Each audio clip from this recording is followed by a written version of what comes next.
All right, so just a quick update on the Eclipse here. I've had the battery plugged in all week, but I haven't checked it just yet.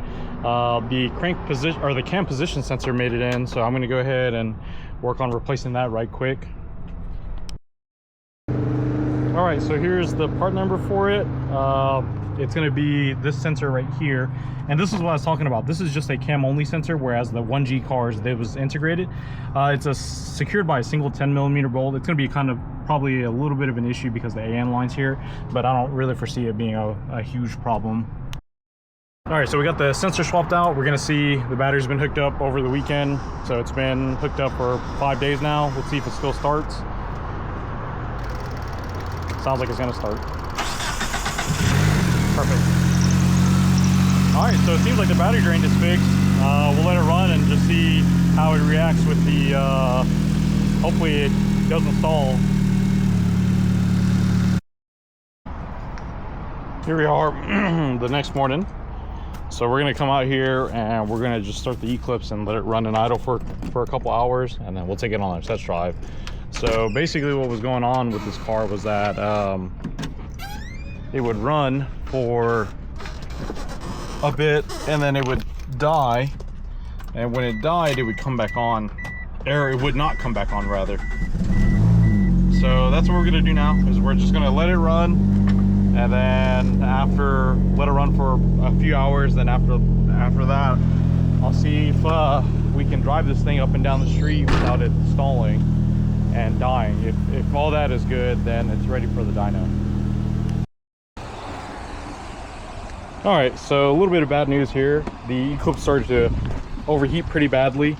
You can see that it spit up coolant virtually everywhere. There's an oil leak somewhere as well, and so it's definitely not happy for some reason.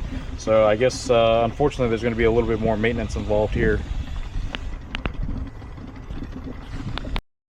All right, so the Eclipse was overheating a little bit earlier and it boiled over.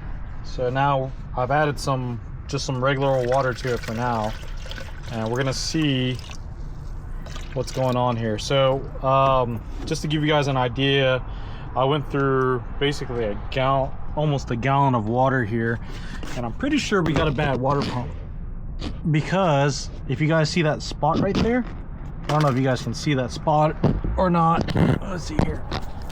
There's a puddle that's like right below the timing belt area, and that's unfortunately that would be like the water pump area. Water pumps have like a weep hole that when they fail, they start to weep fluid from there, to give you an idea that it's failed.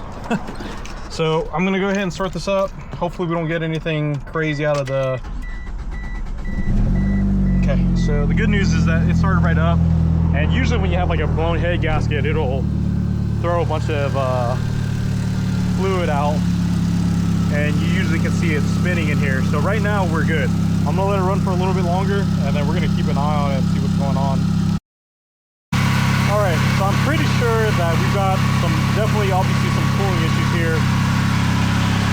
I added water earlier and now it's coming out like a rust color, so that's not a good look. That definitely tells us that there's probably rust in the system. But another thing too is that this is the water pump right here, and I don't know if I can catch it on video, but the pump is actually wobbling, the pulley's actually wobbling like this, so we probably have a bad water pump.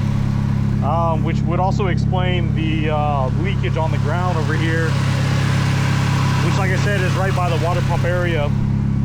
So I'm going to see if the customer can come by, and I'll show him what's all going on with it, and then he can make that decision. But unfortunately, I don't think there's anything that we can do at this point, besides just waiting to see what the customer wants us to do.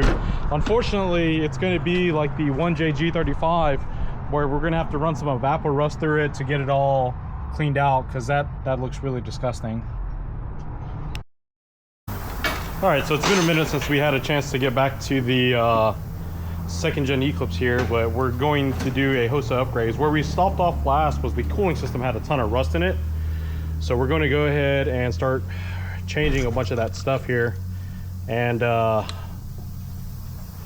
we've got some evapor rust in this already, if I remember correctly, and now we're going to go ahead and just start changing out We got a Mishimoto radiator plus fans.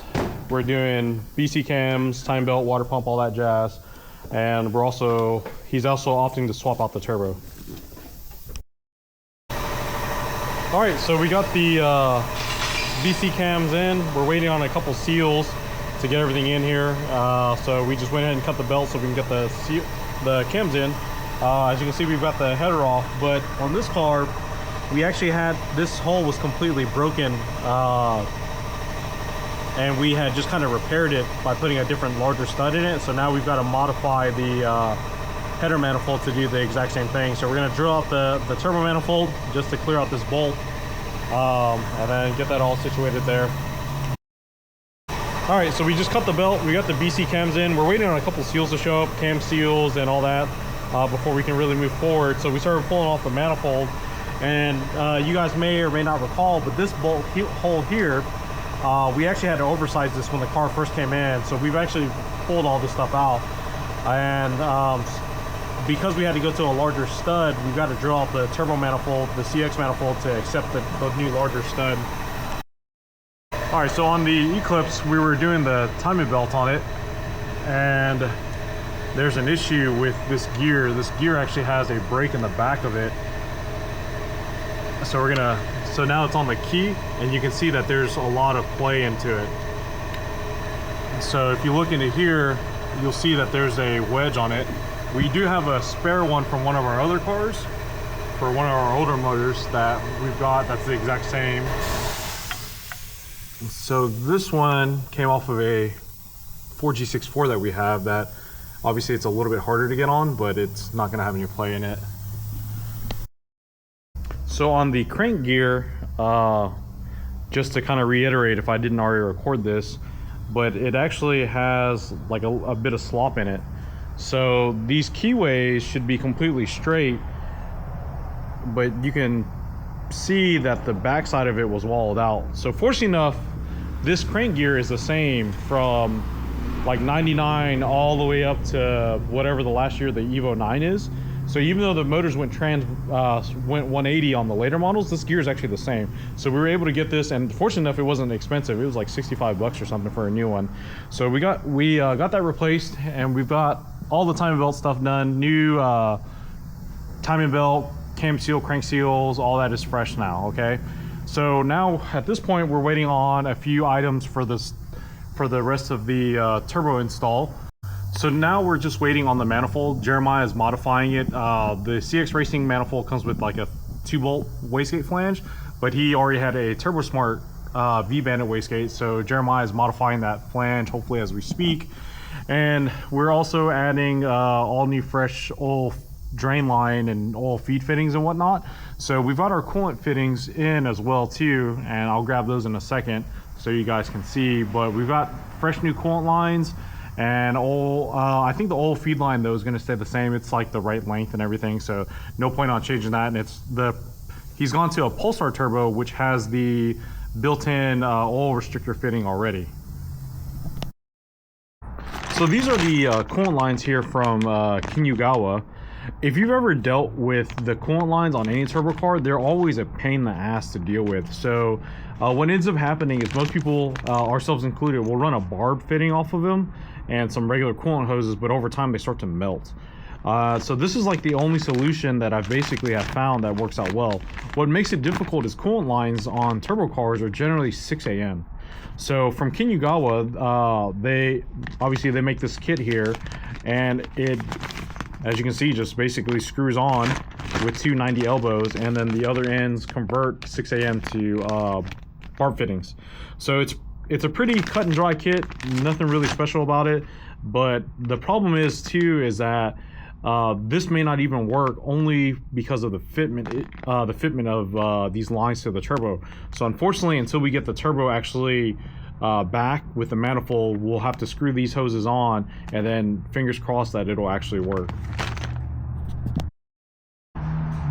All right, so we got the manifold back from Jeremiah. So we've got the we converted it to the straight V-band with the Turbo Smart wastegate that he had before, and the dump is mostly done here, and there's a little support here. So now The only thing that's left now is making the connection to the downpipe and then the charge pipe routing as well. And then other than that, that's ready to go. And we've already got the coolant lines for this one as well, but we can't put that all back on just yet.